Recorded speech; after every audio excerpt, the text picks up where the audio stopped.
नमस्कार दोस्तों। आज हम बात करेंगे 18वीं शताब्दी में उत्पन्न स्वतंत्र राज्यों के बारे में। जी हाँ, जब 1707 में औरंगजेब जो मुगल साम्राज्य का बहुत ही शक्तिशाली राजा था, जब 1707 में उसकी मृत्यु हुई तो उसकी मृत्यु के बाद में जितने भी उसके उत्तराधिकारी रहे वो सब अयोग्य निकले। इतिहास में ऐसे कमजोर उत्तराधिकारियों को परवर्ती मुगल के नाम से जाना जाता है। औरंगजेब के उत्तराधिकारियों में बहादुर शाह प्रथम, जहांदार शाह, शाह आलम, फर्रुखसियर, ऐसे बहुत सारे, मोहम्मद शाह रंगीला जैसे बहुत सारे उत्तराधिकारी रहे, लेकिन ये औरंगजेब के विशाल साम्राज्य को नहीं चला पाए। नतीजा ये निकला कि जितने भी रियासतों के शिल्पसलार या सूबेदार थे उन सब ने औरंगजेब के उत्तराधिकारियों के शाही फरमानों को मानने से इनकार कर दिया, जिससे उन्होंने स्वतंत्र राज्य घोषित कर दिए। और औरंगजेब के बना हुआ जो बड़ा राज्य था, जो अकबर से भी बड़ा राज्य था, बाद में वो छोटे छोटे टुकड़ों में बंट गया। सबसे पहले एक नया राज्य अस्तित्व में आया जिसको बंगाल राज्य कहा जाता है। बंगाल का जो नवाब बनाया गया, बंगाल राज्य की स्थापना ये कहिएगा सबसे पहले मुर्शिद कुली खान ने 1717 में की। बंगाल स्वतंत्र राज्य था। मुर्शिद कुली खान ने अपनी योग्यता के बल पर उसे समृद्धशाली राज्य बनाया। बाद में उसके उत्तराधिकारी अलीवर्दी खान, सरफराज और सलाउद्दीन जैसे रहे, जिन्होंने इस राज्य को चलाया। और जब यहाँ पर सिराजदौला शासक रहे तो उस समय अंग्रेज क्लाइव ने बड़ी चतुराई से प्लासी के युद्ध में उसे हराकर बंगाल राज्य पर अपनी तरह अपना कब्जा कर लिया। ऐसे ही एक राज्य था हैदराबाद, जो नया राज्य अस्तित्व में आया औरंगजेब की मृत्यु के बाद में, क्योंकि पूरे भारतवर्ष पर उस समय मुगलों का शासन था। औरंगजेब पूरे भारतवर्ष में शासन कर रहे थे, साउथ तक पहुंच गए थे, महाराष्ट्र तक पहुंच गए थे, लेकिन औरंगजेब के जो उत्तराधिकारी थे अपनी भोग विलास की जीवन जी रहे थे, वो उसे नहीं संभाल पाए थे। नतीजन बहुत सारे राज्य उसमें अस्तित्व में आए, जिनमें एक हैदराबाद भी था। हैदराबाद राज्य की स्थापना 1724 में निजामुल मुल्क आसफ जाह ने की और इस राज्य को बहुत ही समृद्धशाली बनाया। इस राज्य को उन्होंने निजाम शाही का नाम दिया और बाद में इसमें बहुत सारे राजा रहे, मुजफ्फर जंग, नासिर जंग जैसे। लेकिन अंग्रेजों ने बड़ी चालाकी से इनके उत्तराधिकारियों को हरा दिया और अपना कब्जा हैदराबाद पर कर लिया। ऐसे एक राज्य था कर्नाटक राज्य। कर्नाटक राज्य की स्थापना सदातुल्ला खान ने की। अंग्रेजों ने बड़ी आसानी से कर्नाटक राज्य को हरा दिया और वहाँ पर दोस्त अली और बहुत सारे उत्तराधिकारियों को हराकर अपना कब्जा कर लिया।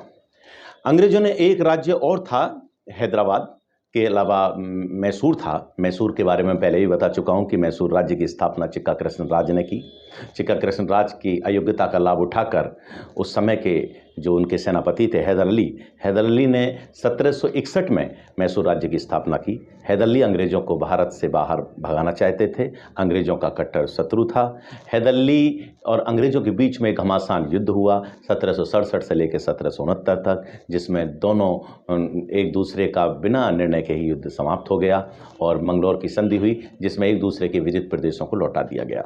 दूसरा मैसूर का युद्ध 1780 से 84 तक हुआ, जिसमें 1780 से लेकर 1782 तक हैदर अली ने इस युद्ध में भाग लिया।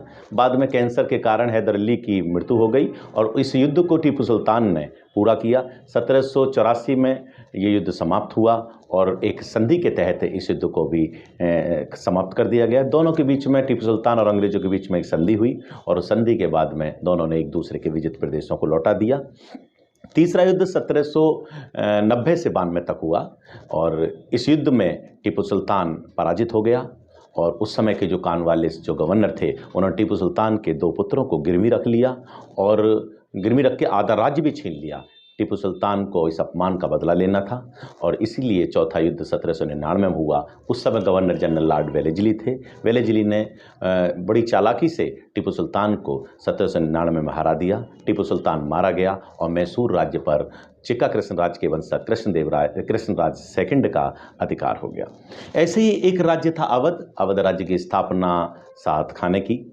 ऐसे ही एक राज्य था पंजाब राज्य की स्थापना की थी महाराणा रणजीत सिंह ने 18वीं शताब्दी के अंत में की थी। ये मानिए 1799 में की थी और शुक्र चकिया मिसल के सम्राट थे। बहुत सारी मिसल थी उस समय पंजाब में। सभी मिसलों को आपस में मिलाकर महाराणा रणजीत सिंह ने इस मिसल की स्थापना की और 1849 में महाराणा रणजीत सिंह की मृत्यु के बाद और तमाम पंजाब पर अंग्रेजों का अधिकार हो गया। तो औरंगजेब की मृत्यु के बाद में जितने राज्य बने वो तमाम राज्य अंग्रेजों ने बड़ी चालाकी से एक राजा को दूसरे राजा के साथ भिड़ाकर तमाम राज्यों को अपने अधीन कर लिया और भारत को एक ब्रिटिश भारत बना दिया। ऐसे ही मराठा राज्य था। मराठा राज्य को भी अंग्रेजों ने बड़ी चालाकी से अपनी ओर मिला लिया, जहाँ पेशवाओं का शासन था। पेशवाओं को हराकर अंग्रेजों ने अपने राज्य में मिला लिया और औरंगजेब का जो विशाल साम्राज्य पूरे भारत में फैला हुआ था, उत्तर से लेकर दक्षिण तक फैल गया था, वो तमाम राज्य को अंग्रेजों ने बड़ी चालाकी से एक एक राज्य जो स्वतंत्र हुआ था, उन तमाम स्वतंत्र राज्यों को अपने राज्य में मिला लिया। धन्यवाद।